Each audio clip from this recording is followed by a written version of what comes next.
ఇదే నేను మీకు చూపిస్తానన్న రైల్వే మ్యాప్. అన్ని రైల్వే లైన్స్ని చూపించడం లేదు, మనకు కావాల్సిన వాటి వరకే చూపిస్తున్నాను.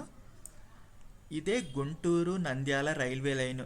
ఈ రైల్వే లైన్లోనే కంబం రైల్వే స్టేషన్ ఉంది. ఇదే Cumbum railway station. Proddatur railway station వచ్చేసి నంద్యాల ఎర్రగుంట్ల రైల్వే లైన్లో ఉంది.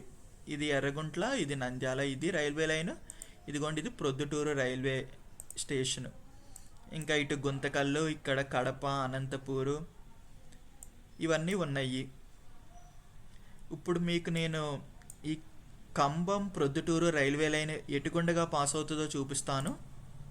ఈ రెడ్ కలర్లో కనిపిస్తున్న రైల్వే లైనే కంబం ప్రొద్దుటూరు రైల్వే లైన్. అంటే ఫస్ట్ టైం సర్వే చేశారని చెప్పాను కదా, అప్పుడు ఇలా వెళ్ళాలి ఈ రైల్వే లైన్ వచ్చేసి అని నిర్ణయించారు. అంటే ఇక్కడ ప్రొద్దుటూరులో మొదలయ్యి చాపాడు, మైదుకూరు పెద్ద ఊరే, తర్వాత ఒనిపెంట, తర్వాత ముద్దిరెడ్డిపల్లి. ఈ ముద్దిరెడ్డిపల్లి తర్వాత కొంత ఫారెస్ట్ ఉంది. తర్వాత బ్రహ్మంగారి మఠం రోడ్డు. బ్రహ్మంగారి మఠం వచ్చేసి ఇక్కడ ఉంది. ఇక్కడ వచ్చేసి రోడ్ స్టేషన్ వస్తుంది. ఆ తర్వాత పులివీడు, పోరుమామిళ్ళ,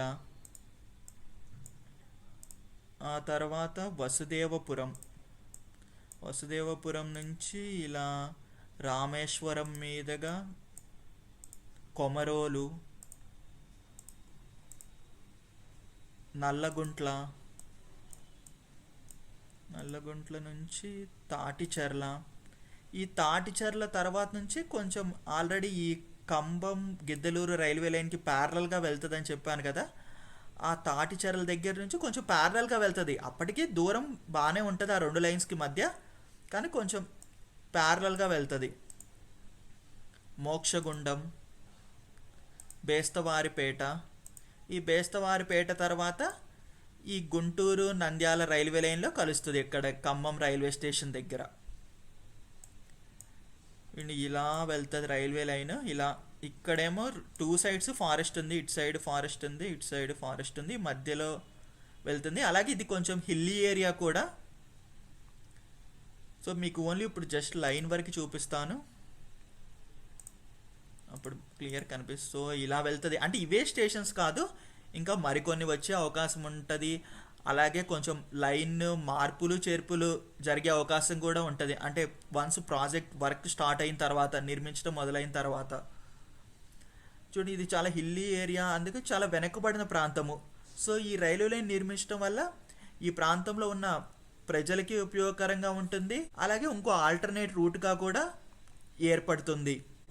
ప్రొద్దుటూరు అనేది కూడా ఇండస్ట్రియల్ ఏరియా. అంటే ఇక్కడ కొన్ని సిమెంట్ ఫ్యాక్టరీస్ ఉన్నాయి. అలాగే ఈ ప్రాంతంలో ఎక్కువగా కాటన్ని ఉత్పత్తి చేస్తారు. సో అవన్నీ ఎక్స్పోర్ట్ చేయడానికి చాలా ఉపయోగపడుతుంది.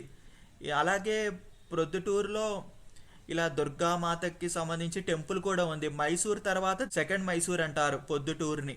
అంటే ఇక్కడ కూడా ఉత్సవాలు బాగా జరుగుతాయి. అలాగే కంబం కూడా చాలా ఫేమస్ ఏరియా. అంటే ఇక్కడ గూడ్స్ పరంగా కూడా చాలా ఆదాయం వస్తుంది రైల్వేస్ వాళ్ళకి రైల్వే లైన్ నిర్మిస్తే. అలాగే నార్మల్ పాసింజర్ ట్రైన్స్ విషయానికి వస్తే ఇప్పుడు విజయవాడ, విశాఖపట్నం సైడ్ నుంచి కడప వెళ్ళాలంటే ఇలా వచ్చి వెళ్ళాలి. లేకపోతే ఇలా రేణిగుంట సైడ్ నుంచి కానీ ఓబులవారిపల్లె రైల్వే లైన్లో కానీ వెళ్ళొచ్చు. ఇప్పుడు నంద్యాల ఎర్రగుంట్ల మీదుగా వెళ్ళామనుకోండి, ఇలా వచ్చి నంద్యాల ఎర్రగుంట్ల మీదుగా ఇలా కడప వెళ్ళాలి. దానికంటే ఈ కంబం ప్రొద్దుటూరు రైల్వే లైన్ గుండగా వెళ్తే 1 to 2 hours జర్నీ టైం అనేది తగ్గుతుంది. అలాగే Kadapa to Bengaluru railway line నిర్మిస్తున్నారు. అది పూర్తయింది అనుకోండి, ఇప్పుడు విజయవాడ, విశాఖపట్నం, ఈ గుంటూరు సైడ్ నుంచి బెంగళూరు వెళ్ళటానికి ఒక ఆల్టర్నేట్ రూట్ ఏర్పడుతుంది. అంటే ఇప్పుడు నంద్యాల ఎర్రగుంట్ల మీదుగా ఒక కడప వెళ్ళి కడప నుంచి బెంగళూరు వెళ్ళొచ్చు. అలాగే కంబం ప్రొద్దుటూరు మీదుగా వెళ్ళి కడప వెళ్ళి బెంగళూరు వెళ్ళొచ్చు. ఇంకా కంబం ప్రొద్దుటూరు రైల్వే లైన్ ఇంకా 2 hours జర్నీ టైం తగ్గుతుంది. సో ఇలా చాలా రకాల ఉపయోగాలు ఉంటాయి రైల్వేస్ వాళ్ళకి కానీ, అలాగే ప్రయాణికులకు కానీ, ఇలా ఆ ప్రాంతం అభివృద్ధికి ఇలా చాలా ఉపయోగాలు ఉంటాయి. అందుకని ఈ రైల్వే లైన్ని కూడా నిర్మిస్తే చాలా బాగుంటుంది. ఇవి కంబం ప్రొద్దుటూరు రైల్వే లైన్కి సంబంధించిన విషయాలు.